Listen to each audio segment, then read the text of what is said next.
I saw this story over a week ago, and I've been saving it to talk to you about, okay?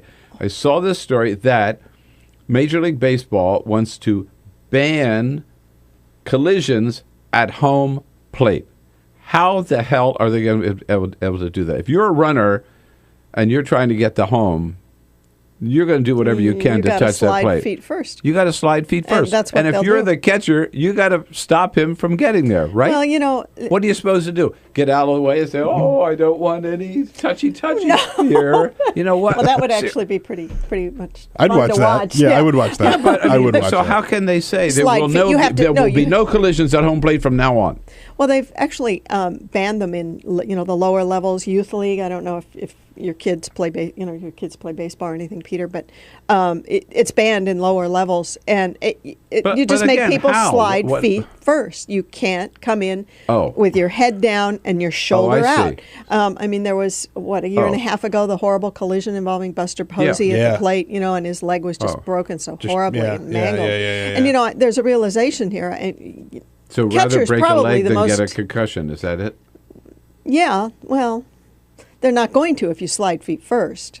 I have to say, I am 100% okay with this. Yeah, I am too. I think this is actually smart. I just don't know how you can enforce it. You've got to slide feet first. You've seen these guys that try and create the play at the plate, and they come in, and it's like a football block, shoulder down, but not sliding. They come in like a tackle, and they come in head down, shoulder down, and the goal is... And helmet down. Helmet down is if the catcher has the ball...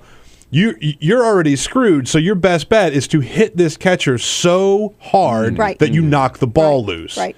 I see. That's what we're talking about. That's what we're talking about. If you're wearing, running the bases with a helmet on, some do. You use that too as a weapon. All right. And lower your head. Yeah. So you could still try to get home. You just have to slide in feet first. Slide in feet first. Oh, okay. So you're sort of on the side of Pete Rose here and thinking that this is a dopey rule change.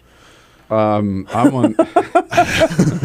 How's that? Pete and I gamble together. Yeah. All right. Well, that relates to NBC News. They didn't lead the news. It was one of their lead stories on the news last night. Was about Ryan Friel, and the first Major League Baseball player to be known to have CTE. And we've talked. You and I. We've talked here about the problems with concussions. With the NFL, but now even and hockey, right? Even Major League Baseball. So, Brian Williams last night called it the concussion crisis. Well, I don't think he's really overplaying it either. This is a guy. I think Friel was somewhat of an anomaly. I don't think there are a lot of baseball players that can say they've had 10 concussions over the course of their careers. But, there are also a lot of people who don't know how many concussions they've had. And consequently, it's that last one hits and it's like, oh, wait, I had all this and I didn't even know about it. But you don't maybe he played other sports and had You don't think problems. of baseball as a contact sport. No. Do you? Well, not only at the plate. Not really. Yeah, right. Right. No, you don't. And as I say, maybe there were other, previous ones. But if it's baseball, it would have been like what, falling or running? Running into a fence. Running into the wall. Running head first into the wall. Yeah. It happens. Just ask Bryce Harper. Yes, it does. Right. And I'd be. Puig, Yasiel Puig. Yeah, exactly. One of the things I hear most often when we talk about this type of stuff and concussions and rules that are being put into place to sort of curb those is, it's sports. You got to let them play. This is part of the game. It's part of the game. It's a rough sport. It's a physical sport and that type of stuff. And how much of that weighs into these rule changes? Because literally every single week, I'm watching football with someone who will say, "Oh, that's crap. Oh, you got to let them play. It's not." And you really have to look at this as a safety issue, but how much does it get in the way of the game? In the way of the game, I don't think it does. Yeah. I think the game can change. I think it's big enough to change. I'm one of those people who believes that. And I know that the players, first off, you can't hit in the head area, and now they hit low, and people are getting knocked out. There've been more knee injuries, anterior cruciate ligament injuries this year, I think, than ever. There's over 40 of them so far. And they're saying, well, you can't hit low, you can't hit high, and then the guys go on TV and the former players, well, I'd rather be hit high than hit low because, hitting, I can get over a concussion in a couple of days and, my knees or my livelihood. Well, you're not really thinking this through.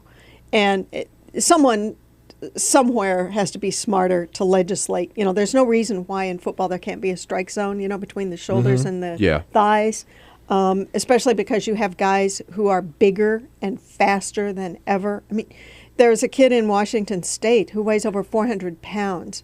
Unless you can get football players to be smaller, and maybe that happens. Maybe Put a weight that'll limit, be a trend. Maybe that'll be a trend, but it's an incredibly dangerous thing. So I'm fine with the rules. Yeah, and every time I hear somebody say, "Oh, it's a game," I mean, they're not chess pieces, right? And people say to me, "Oh, well, you didn't play it." Well, no, I haven't played in the NFL, but so the NFL adopted some new rules, right, and some new fines recently on the concussion. I wouldn't say new. They've just they've hit a lot of people with them, right? And there have been several people who have been repeat offenders, and the more often you do it, the more so you have to pay. But they're finally NFL taking a look at this. Well, they have to. It cost them almost $1 billion to settle with. Right. Yeah. Look at the reality. What is Major League Baseball going to do about it? Well, I think they're just getting into it. You have a very smart guy in Major League Baseball offices, Joe Torre,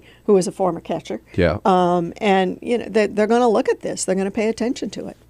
Yeah, I saw there was something like 18 players with concussions this year or whatever, and 10 of them were catchers.